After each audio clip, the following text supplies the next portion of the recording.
Is it working? Yep. Okay.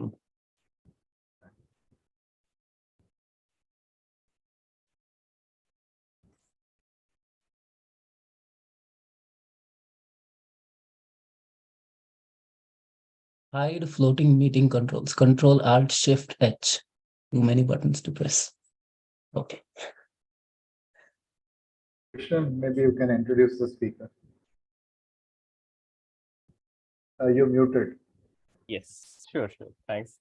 So it's a great pleasure to welcome all of you back to this this session of our special functions and number theory seminar.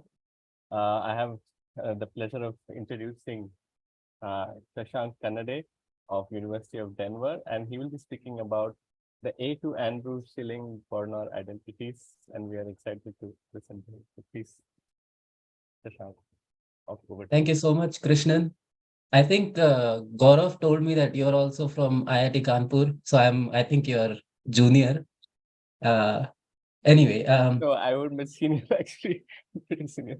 No, I'm senior to Vishwanath, 1 year senior to Vishwanath. No, I mean, I don't want to interrupt your seminar. Please go ahead. Yeah.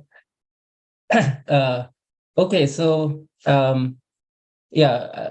unfortunately, I've given a version of this talk at a few places in the last year, so there might be a version of this talk on YouTube already, but almost all the talks have some typos and mistakes, so hopefully I get to correct them this time. Okay, so this talk is about in the general area of Rogers-Ramanujan identities, and it's joined with my friend Matthew Russell. And before I actually begin, I should preface it by saying that last year, Ola Warner also gave a talk on this this stuff. So I tried to be orthogonal to him, but I think I have failed. So, but anyway, we'll see how it goes. All right, so let me begin. Oh, by the way, yeah, you can think of these, the background as either, I don't know, lattice paths or rocky mountains, because I'm at Denver and I see mountains out of my window. So either is fine. Okay. All right, so let me start by some notation. I'll use this notation frequently, and I think everyone should be familiar with it. So just for Pochhammer symbols, I'll have, you have, everything is formal power series in this talk, no analysis involved. So you have parameters A and Q, and you have this J, which could be a non-negative integer or even infinity, and you have this product, which looks like a factorial. And the point is, if you put J here, then you have J factors here. So that's something to keep in mind. And you can even take J to be infinity. It's important sometimes to multiply a bunch of these factors. So it's good to have a compressed notation. So A1, A2, up to whatever many you need, you just multiply these Pochhammers together. Okay, so that's for when J is not negative. But there is a way to enhance this definition so that you can define it for all integers. So let's define it for all J by this here. So of course, you see that on top, I have 1 minus a q dot, dot, dot, all the way up to infinity. And at the bottom, I'm just cutting out all the terms from 1 minus a q j onward. So if J is positive, then you do get this definition back. But in this particular definition, you can also set J equal to negative. So that's advantage of this definition. But very importantly, if you take J to be negative, plug in A equal to Q, and take the reciprocal, well, then this factor that you see in the denominator, that's going to go up. And because J is negative, somewhere you will see a 1 minus 1 term there, and the whole thing will be 0. Okay, so the point is, if J is negative and you see this symbol anywhere in your term, then that's going to be 0. So in the sums that I will show you, implicitly, this sort of tells you that you are summing over non-negative integers. And it will help me just compress the notation a bit. That's why I'm just mentioning this. Okay. It's also important to have a further compression of notation. So you often end up multiplying the programmer for A and Q over A in this business. So we'll just denote it by theta. And again, if I need to multiply a bunch of these together, I'll compress the notation. And finally, we'll need the Q binomial, which is the Q analog of your usual binomial coefficient. Okay, so that's just notation. Now we'll get to the more interesting stuff. Okay. All right. So what's this general program that this fits in? I said it's Rogers-Ramanujan identities, but it's a little bit more specific than that. So the point is to find and prove Rogers-Ramanujan type identities, which involve characters of affine Lie algebra modules or in general vertex operator algebra modules. So you don't need to know what any of this is. I won't really need it in my talk, but that's really where it's coming from. And typically, these identities have the shape sum equal to a product. Many of these identities don't have actually an exact product in them, but they have, so the sums are usually hypergeometric sums and really they equal some alternating sums, which sometimes you can put them in the product form if you use the McDonald identities. That's the point. And this general program of using algebra and, to deduce these Rogers-Ramanujan type identities, it emanates from a very influential work of Lepowski and Wilson. Lepowski was my PhD advisor from late 70s and early 80s. So they actually used an affine Lie algebra called SL2 hat, and they gave a completely representation theoretic proof of these identities using the representation theory. Okay, so this talk for the experts, it's about principal characters, which are principally specialized characters, but further modified a bit. But again, you don't really need this information going forward. Okay, so let's warm up a bit. The first thing you do is you try to understand SL2. So let's try to understand the simplest affine Lie algebra, which is really SL2 hat. SL2, when I say it's just the finite dimensional Lie algebra, this is its infinite dimensional cousin, if you will. Okay, so as any self-respecting algebra, this has some modules, and those modules are going to host for you all the combinatorial information. So what's the data? So the way it works is you tell me a module, and I should be able to tell you some combinatorial identity that comes from it. So the data is this, that we will consider modules which have a number attached to them called a level, and that level will be a positive integer.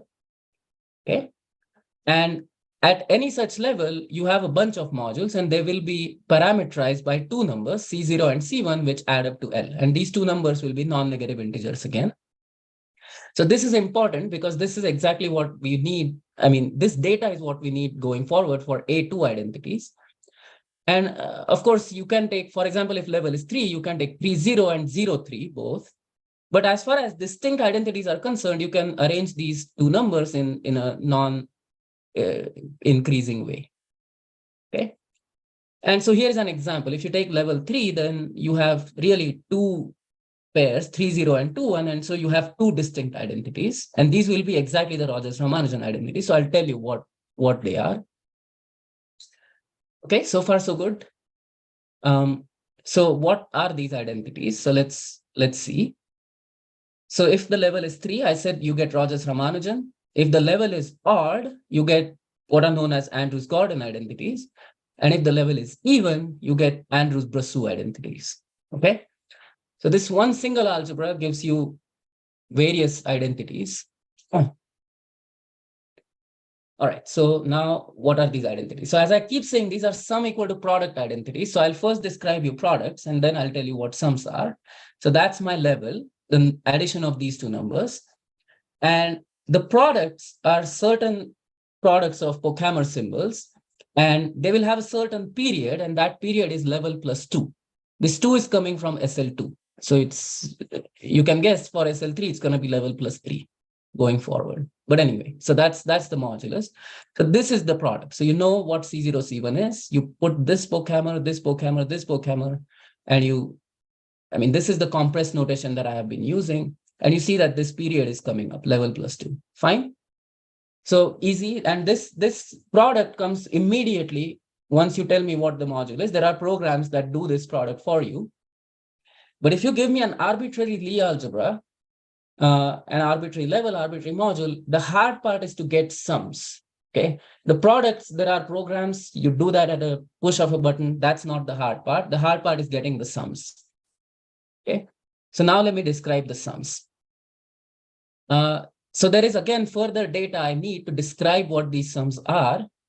So remember this L was the level, M is the modulus of your product. And that modulus will either be odd or even. And correspondingly, you introduce another parameter called K. And depending on what K this is, the sums will involve K minus 1-fold multi-sums. So you'll see that in the next couple of slides. And here is an example. So if level is 2, modulus will be 4. So K will be 2. So you will involve single sums. If level is 3, modulus will be 5. Again, K will be 2, and you will get single sums. So as I keep saying, this is the Rogers-Ramanujan case. And exactly what the sums are will depend on whether it's 2K plus 1 or 2K. So it will depend on the parity of the level. Okay. So all this data is important because it's going to generalize. All right, so let's look at odd levels. So as I said, in this case, this is what the modulus is. This is what K is, K minus 1-fold sums. And as I said, these are this is the parameterization of the modules with C0 and C1. And these are the sums. Okay, I told you the products. The products don't really care whether your level is odd or even. You just stick in this product. So let me talk a bit about the anatomy of this sum. So as I said, these are K minus 1-fold sums. So usually you should see oak hammers coming up, okay, involving those variables. And again, I don't need to actually mention this subscript on the sigma because of our notation, N1 will be greater than or equal to N2. Otherwise, this oak hammer is going to vanish and so on. Okay, you see a quadratic form coming up here corresponding to every variable. So N1 squared up to Nk squared. This quadratic form is really just coming from the Cartan matrix of SL2. So that's fine. And exactly which module you're looking at is given by this linear term in the exponent of Q. Okay, so which level you are at tells you how big this sum is. Whether the level is odd or even will tell you what this last factor is. And exactly which module you're looking at is told by this linear term. Okay, so this anatomy is quite important. And I've put this in red here, this last factor, because for even levels, it's exactly just this factor which will change. The rest will stay the same. Okay, so for the purpose of this talk, I'll call this the terminus of the identity because it involves the very last variable that you see here. Okay. So which is the next, sorry, which is the next one after n sub C1 plus 2? C1 plus 3. So C1 is just an integer. I mean, it's so C1 plus 1, C1 plus 2, C1 plus 3, dot, dot, dot, up to the very last. Okay. So as you move, so if you fix the level, you change the modules, all you're changing is peeling off one of these or adding one of these. So it's really simple, the linear term here, right? Okay, so now let's look at a concrete example. If you take L equal to 3, this is 3, 0, and 2, 1. These are your modules. You have single sums. And 3, 0 will correspond to this sum, that product, this sum, that product. And traditionally, this first identity is actually called the Rogers-Ramanujan second. It's the second identity that I've written first, and this is the first Rogers-Ramanujan identity. Okay, so as an exercise, you could just try to do this and see if you can get it from the previous slide. Okay.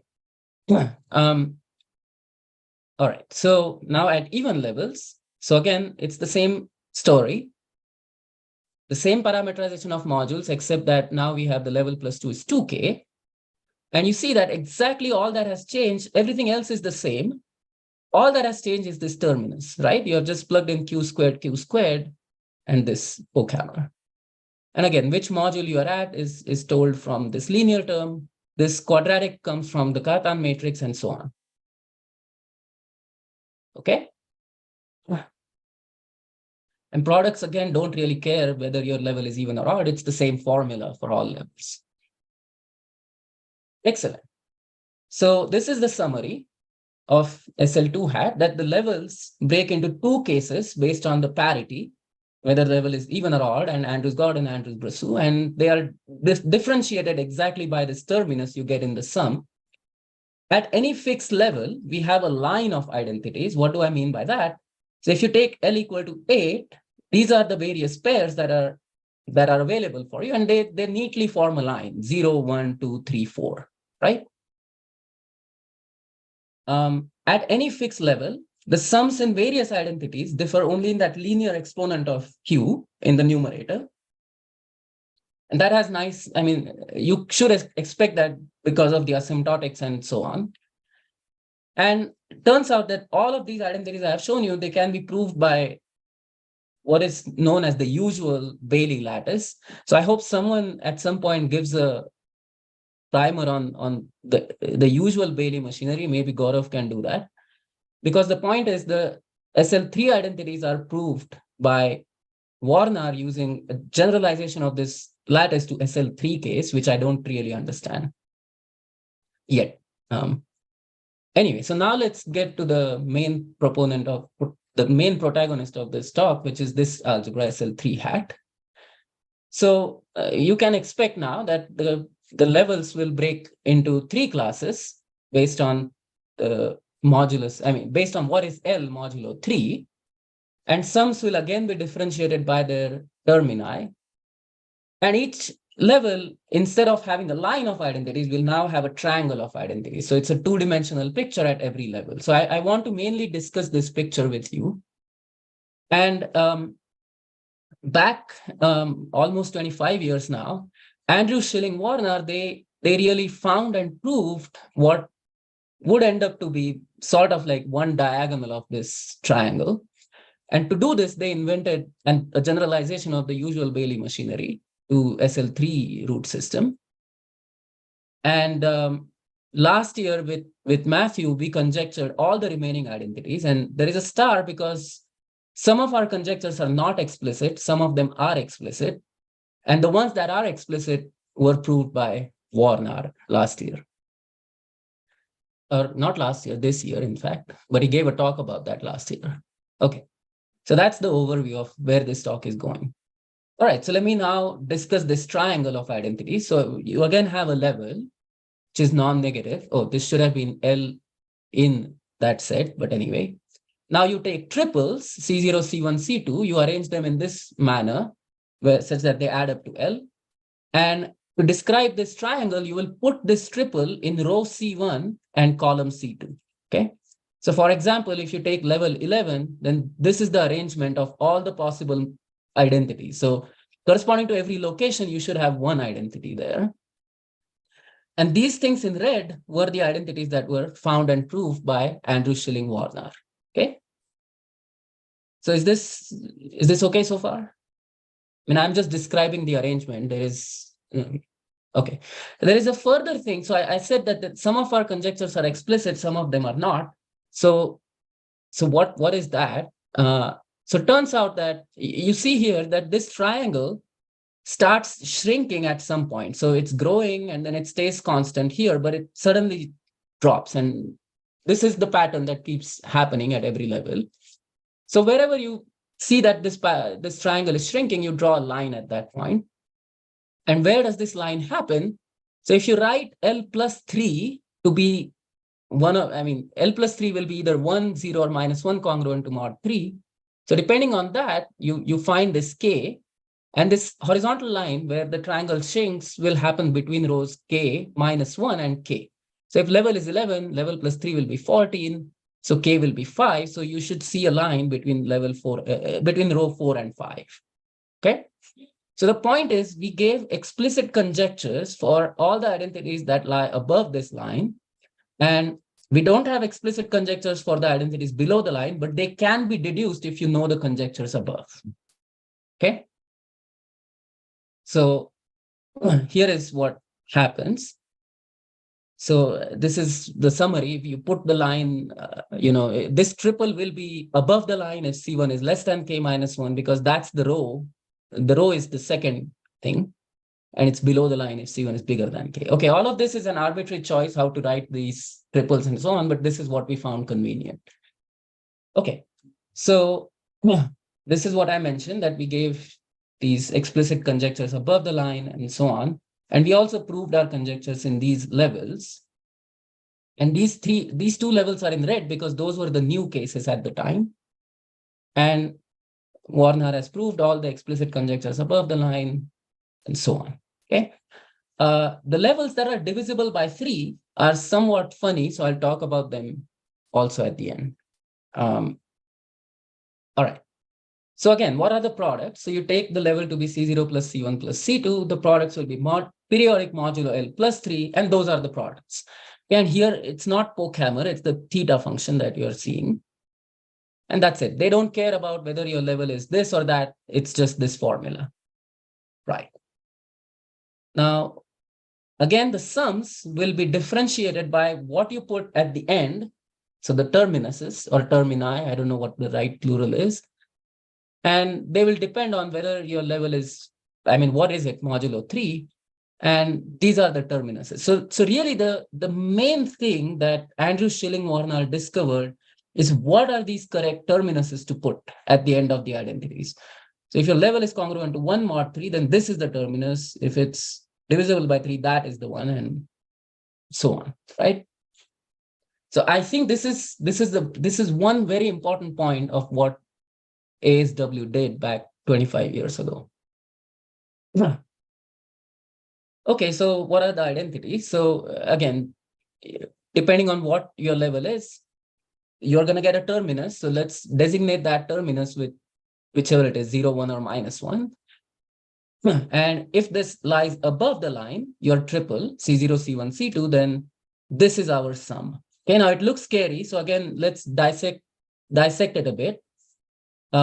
So in the Andrews-Gordon and Andrews-Brasou, you saw just one string of variables. That's because SL2 has rank 1. But in here, you are seeing pairs of variables, R1, S1 up to RK minus 1, SK minus 1. That's because SL3 has rank 2. You see your friendly Pochhammers coming in. This quadratic form here comes from Cartan matrix of SL3. So again, something what is expected. This last thing is the terminus that depends on the modulus of your identity, right? And it involves only the last variables. And exactly which identity you're looking at, right? That requires you to tell me what module you are at. And that data is encoded only in this linear term of the exponent of Q. So exactly the same anatomy as before, but I guess our contribution, mine and Matthew's, was to figure out what should go here, okay, this middle line.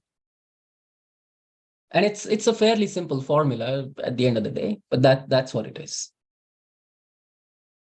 Is that okay? So these are our conjectures, and these particular conjectures you see on the slide were proved by Warner. Okay, so all right. So now let me take a break. Is that all good? I've just been describing the data, so maybe it's a bit boring, but anyway, all right. So the next thing I want to do is to tell you what happens below the line. And for that, we need the theory of cylindric partitions. So what are these cylindric partitions? So a regular partition that you know, I guess this is a partition of 18. It's just a sequence of positive numbers, weakly decreasing. And really, you should think of this as a linear partition. What do I mean by that? You just have a row of boxes and you put these numbers 7, 4, 3, 2, 2. If you really want, you can think of this as a two-dimensional shape using the Ferris diagram, but let's do it in the linear way as above, okay? So what is a plane partition? So a plane partition is then a two-dimensional partition. So you have a two-dimensional array of boxes and you put numbers in them. Okay, so you'll see plane partition written as a three-dimensional shape, but then why is the name plane partition? Well, I guess it's because of this top picture, right? Because you're putting numbers on a plane. Right, so you get a three-dimensional shape by just putting heights for the boxes. So there's 7 boxes and 4, 3, 2, 2, and so on. Okay, cylindric partitions will be some sort of a truncation of this plane partitions, or maybe not truncation, but you also involve some periodicity and so on. So I'll describe what they are. They were introduced by Gessel and Kratenthaler, again, more than 25 years ago now. And they come equipped with a profile, okay? For us, because we are talking about SL3 hat, the profile will involve 3 numbers, but there is no such restriction as such. You can have like 5, 7, however many numbers in the profile. So what this profile means is that, first of all, if there are 3 numbers in the profile, your cylindric partition will involve 3 rows of numbers, and the numbers should decrease along rows and columns. And where this profile comes in is the skewness of this partition. So 3, 1, 2 corresponds to these 3 boxes in the top row. This 1 means this one. The last 2 means this 2. So you skew every row based on this profile. And this very first row, it's not officially part of the cylindric partition. So cylindric partition is just the bottom 3 rows. This first row has been copied from this last row. And the point of cylindric partitions is that even after you copy this weakly decreasing along rows and columns has to hold. Okay, so you introduce some sort of a periodicity. You copy the bottom row on the top, shift it a bit depending on the profile, and still this decreasing property along rows and columns has to hold. Fine. So that's what a cylindric partition is. And again, we'll talk only of 3-rowed cylindric partitions because of our algebra. The total skewness, 3 plus 1 plus 2, that will be corresponding to the level. So here it's corresponding to level 6. The total weight is just the addition of these numbers. Again, this first row is not a part of this partition officially. So you're just adding numbers in the bottom 3 rows. And you also need a statistic, which is the maximum part available. So here it's 7. Okay, so that's what a cylindric partition is. And of course, you do the generating function. So you fix your profile C for your partitions, and you keep track of the maximum of your cylindric partition by the variable Z, and the weight of your partition by Q. And that's the generating function. It turns out that we need a little bit of a modification of this, a little bit of a deformation of this generating function by introducing these factors on the front. And of course, you should notice that if I set Z equal to 1, then these Bookhammers cancel and you just get the usual generating function without any regard of the maximum part. Okay, so the point will be, we will introduce a Z in the sums that I gave you, and conjecturally, those sums will be equal to this H function of a particular cylindric partition. Okay, so our conjectures really are conjectures for bivariate generating functions of cylindric partitions.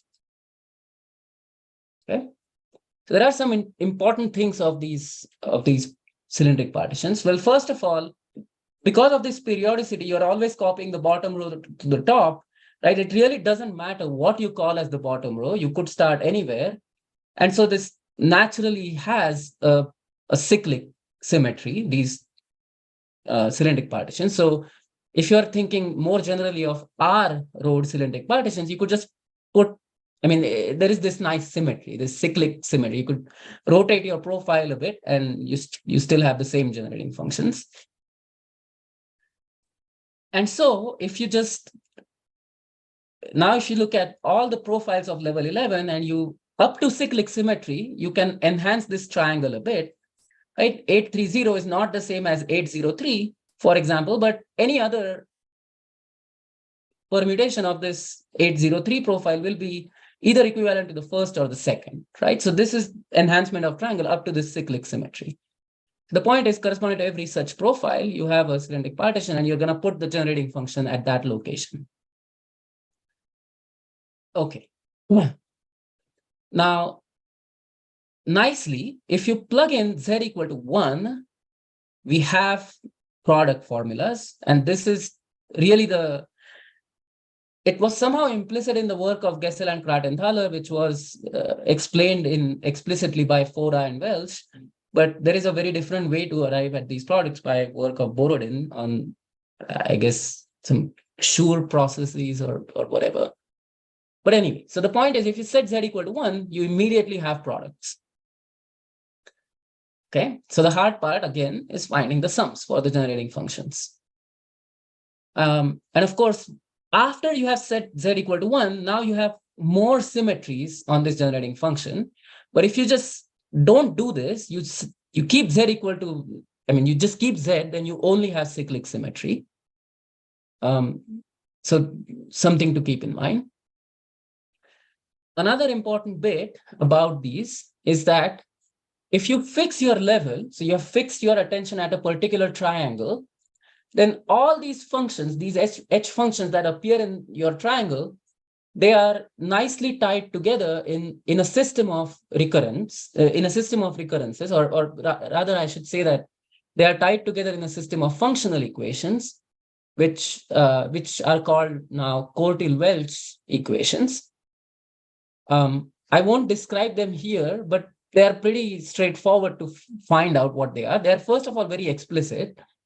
And they come about just by considering the maximal part of your cylindric partition. You just take a cylindric partition, you peel off the maximum part, you get another cylindric partition of a different profile, and that's how you sort of tie together all these functions at a fixed level.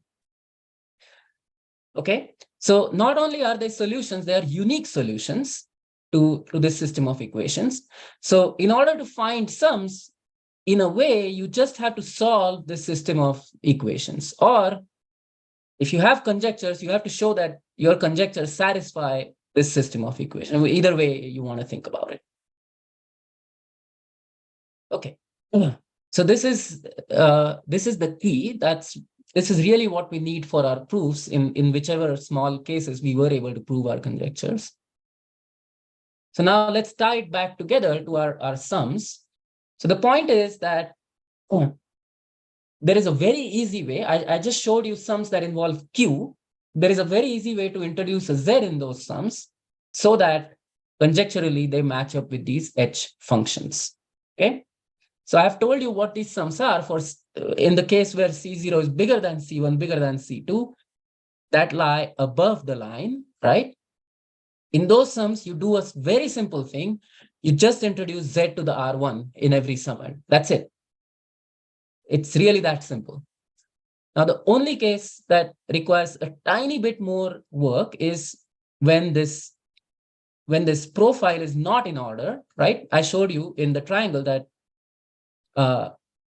it's, I guess, not, right? So this 830 is in order, but 803 is not in order. So you have to do a tiny bit more work to get the conjectures for that case. But they exist, and it's really not it's not like an order of magnitude more difficult than this. It's really simple. I won't describe them here, but we have these conjectures, and it's in this of our paper. Okay, so what do we have now? We have explicit ZQ conjectures for all these generating functions that lie above the line. And that's the main conjecture we have, that these are conjectures for HCZQ. But the point is, once you tell me what happens above the line, you can now plug in those values in the Cortil-Welch system, and you have conjectures for below the line, because this system of equations is sort of overdetermined. So you can just use these to your advantage and get conjectures below. But the point is that once you do that, we don't have explicit formulas for what happens below. You have to sort of do it level by level and just take what's above and use that to solve what's below. Okay, so that's the story below the line. And in these special cases, we proved that our conjectures are indeed valid, the bivariate conjectures involving Z and Q. And yeah, these two levels, 3 and 7, were really new at the time. And our proof doesn't involve a whole lot of insight on algebra or combinatorics. It's really a computer algebra proof. So all we do is we show that our conjectures satisfy the Cortez-Welch equations, and you just have to do it on Maple or something.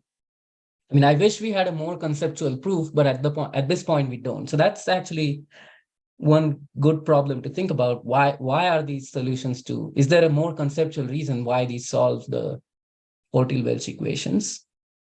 Anyway, and turns out the proof in this level 7, it took us about like 7 or 8 hours to get the proof. But once you get this proof, it's easy to check it on a computer in a matter of seconds. So it's hard to get the proof, but it's easy to check it on computer. Okay, and once you have proved these bivariate conjectures, you can simply set Z equal to 1 and deduce sum equal to product identities. Why? Because remember, after you set Z equal to 1, cylindric partitions give you products. So that's a nice consequence of what we have here. Okay, so I guess I'm going a lot faster than I wanted to, but anyway. Okay, so that's how it stood at the end of, or somewhere in March of last year. All right, so I kept mentioning that, or maybe I mentioned it once, that the levels which are divisible by 3 are somewhat funny. And that happens because 3 is, I guess, the dual Coxeter number of SL3 hat or whatever. So let me explain what happens there. And it's somewhat of an interesting situation. So there is this nice relation of Weierstrass. What it does is that it takes a bunch of these modified theta functions and it tells you that a certain sum of these is equal to 0. Okay, what does this really mean is that if you take a bunch of these products, then they are somehow related. Okay. And this relation exactly is very nice relation in the cases when the level is divisible by 3. And I guess this relation is proved by complex analysis using, I think, the analysis of the poles of these theta functions and so on. I guess there is a proof in Gasper and Rehman somewhere. But anyway, this somehow crops up quite often when you're dealing with these character identities. So let's assume that the level is divisible by 3. So in this case, remember, we had this parameter k, which is obtained in this manner. And now suppose that your profile lies below the line, okay? Which happens if and only if this C1 is bigger than or equal to k. And now turns out that there is a way to adjust these parameters A and B in that Weierstrass relation to have the product corresponding to this profile equaling the product corresponding to this other profile and some small factor of Q and a product corresponding to this other profile. So 3 profiles, the products are related in a very nice equation, right? Okay. So if something holds for the products, then obviously it has to hold for whatever your purported sums are, because sums equal to products. So that's the first point. And second point, if you assume that this profile is below the line, then it's very easy to prove that these 2 profiles that you see on the right-hand side lie above the line. Right? So remember, we had explicit conjectures for what happens above the line. So you plug them in, these sums equal to those conjectured products, rather the products equal conjectured sums, and you get a conjectured sum side for this profile that lies below the line. Okay. So this is where this Weierstrass relation comes in. And very important to note that this is a pure Q thing. There is no Z involved. So there is no relation to, at the moment, to any cylindric partition business. And this is a very different thinking from this Cortile-Welch recursion. So the answers you get are different from what you would get by plugging in things into Cortile-Welch recursions. But anyway, so here is a nice picture for what happens at level 12. So if you take this profile, for example, which lies below the line, then the products in this profile are related to the products in these two profiles that lie above the line. So 651 will be related to that, and so on, right? So if you have conjectured sums for these two, let's say 10, 0, 10, 2, 0, and 8, 3, 1, you can just plug them in and you get conjectured sums for 7, 5, 0, right? So this was our theorem that if you have conjectures above the line, you get conjectures below the line in this particular case when the level is divisible by 3. And remember, Warner proved all the sum equal to product identities above the line. And so in this particular case, this theorem is not conditional anymore because he proved what happens above the line for the sum equal to product identities. Okay, so that's the story. Okay, I'm already towards the end of this talk, so let me just make some concluding remarks, and hopefully then, I don't know if we can just talk about other things.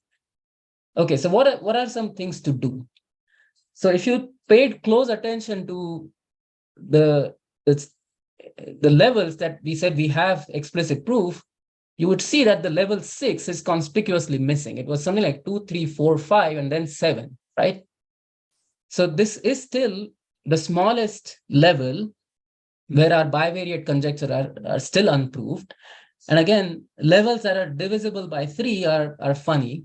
So that it's not all that surprising that it's happening at 6, but anyway, it is still surprising that it's a fairly small level. So you should be able to do your, I don't know, computer algebra stuff to do this, but somehow it hasn't cracked yet.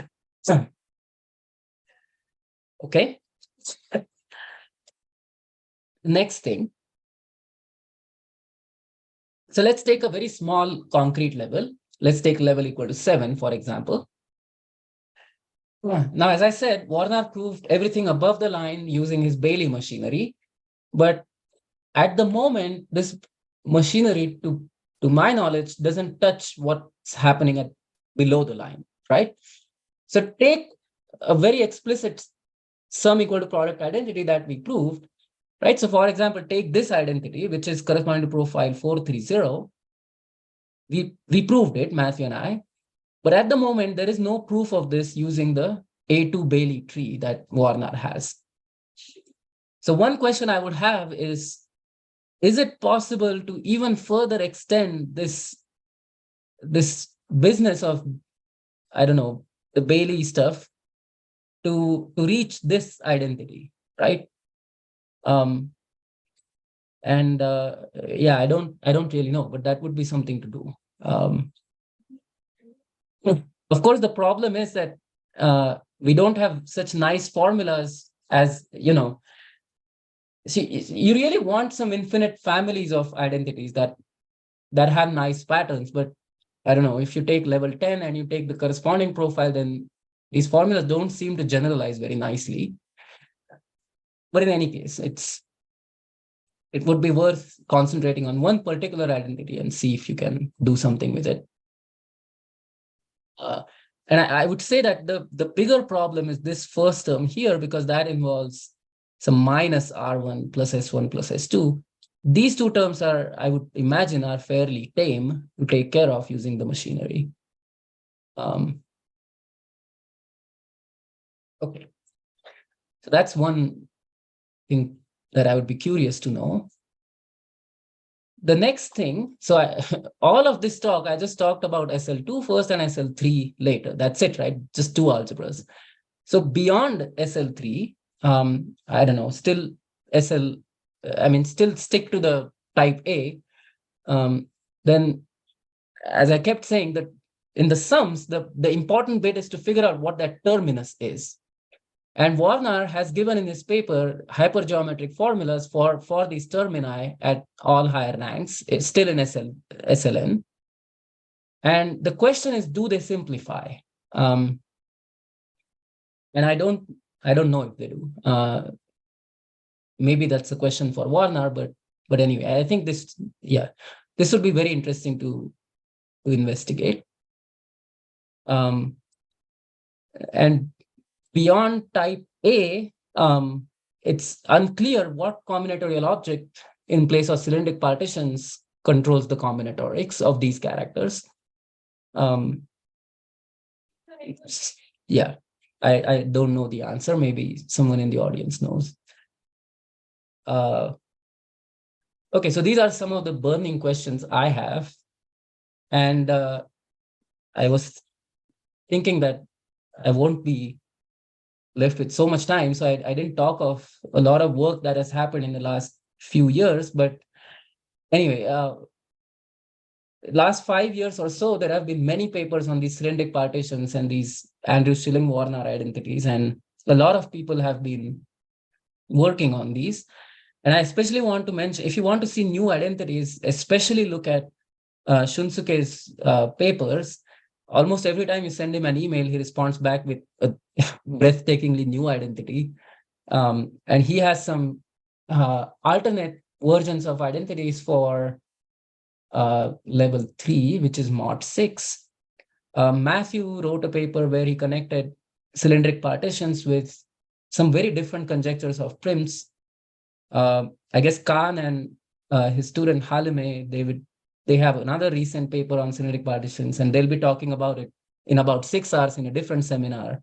So anyway, a lot is happening around these things. And I guess that's it. So here is oh yeah, I should have mentioned this. I met Gaurav for the first time in 2018, but then I met him again in July this year, and I just stuck to him in this FPSAC conference, and I had a really good time. So I just wanted to thank Gaurav for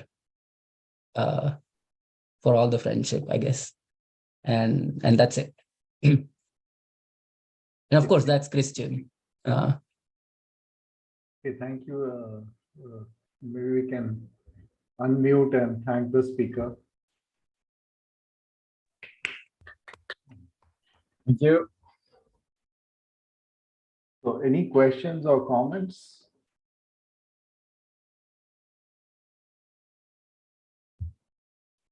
Yeah, may I ask a question? Sure. Yeah. Okay, so you know, from a combinatorial point of view, I mean, from the Q series point of view, you have infinite families of Andrews-Gordon types. I mean, girl needs Gordon, or I don't know, but and so from the Bailey machinery, Bailey lemma or Bailey lattice machinery, you can construct as many formulas as you want. But for the classical ones, I mean, other than Andrews-Gordon, do we have any idea of which kind of Lie algebra would lie beyond these identities? Yeah, that's a good question. So I don't have a yes or no answer, but so just the Golnitz-Gordon mod 8 identities,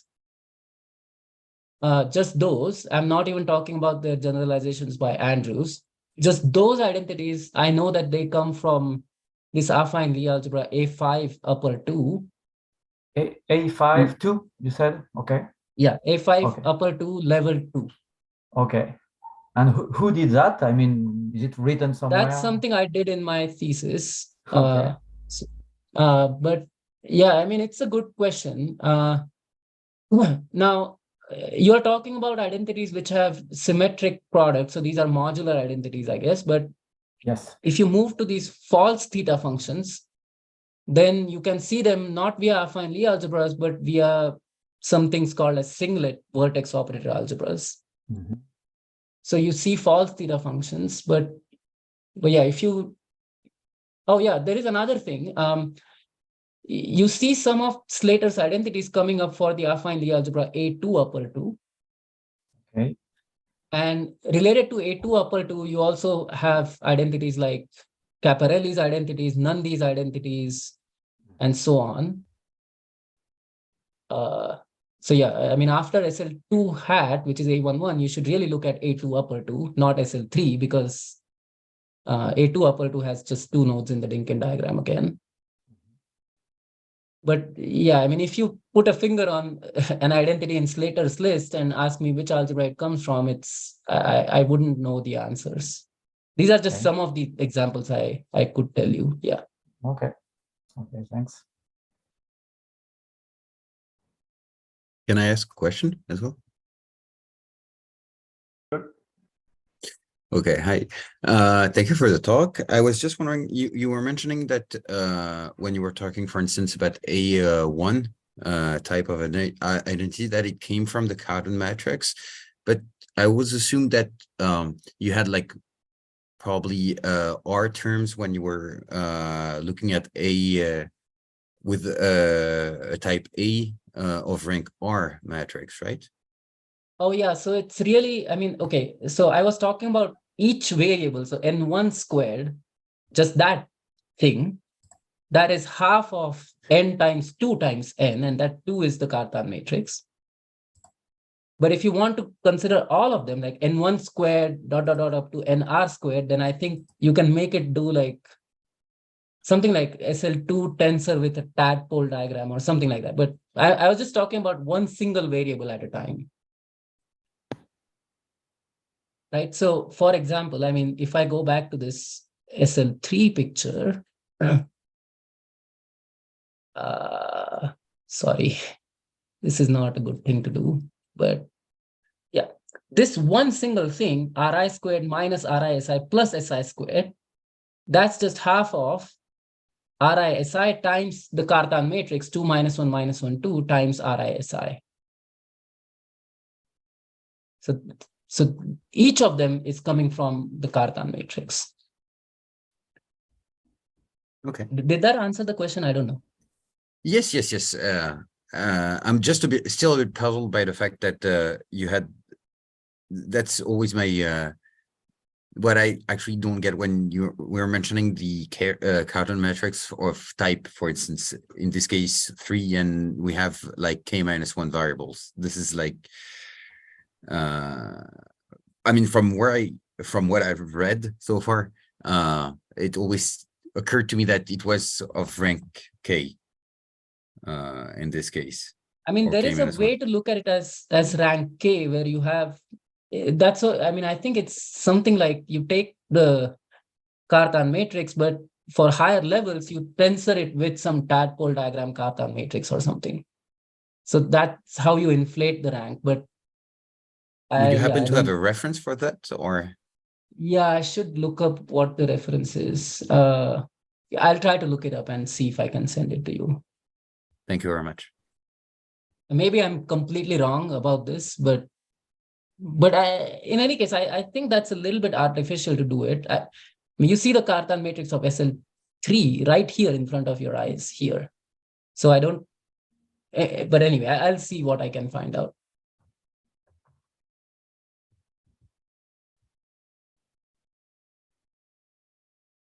Any further comments or suggestions? Yeah, can you hear me? Yeah. So this is Vivekananda.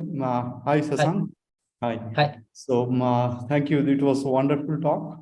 Okay. So I had one question. Like you at the beginning, you mentioned that you are dealing with principal character. Yeah. Yeah. So you developed the whole theory with a principal character, right? Yes. So Yes. I'm just curious to know that whether like for non-principal character, one can think of a similar thing or not. Yeah, absolutely. Yeah.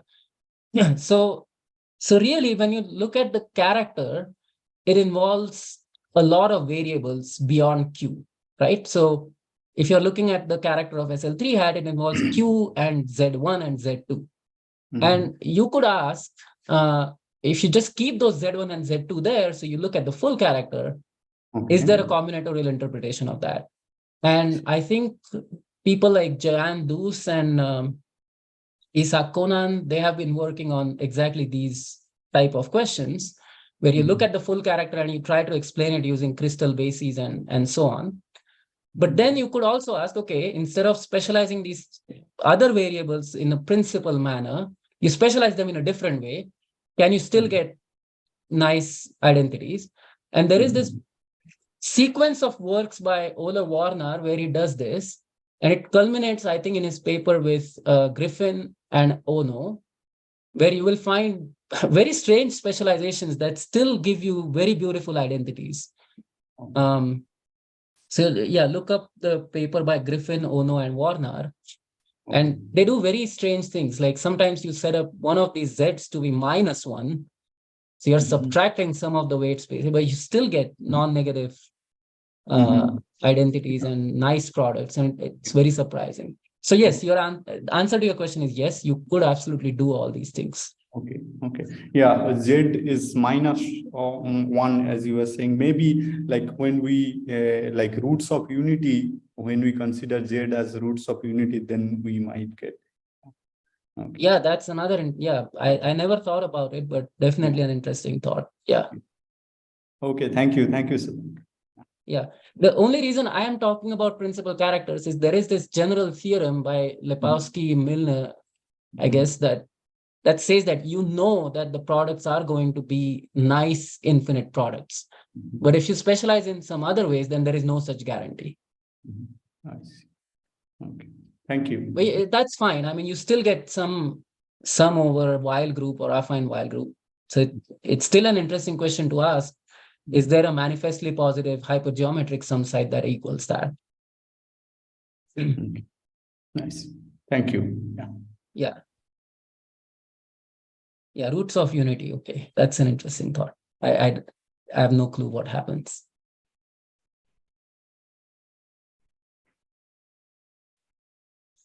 Another question, comment?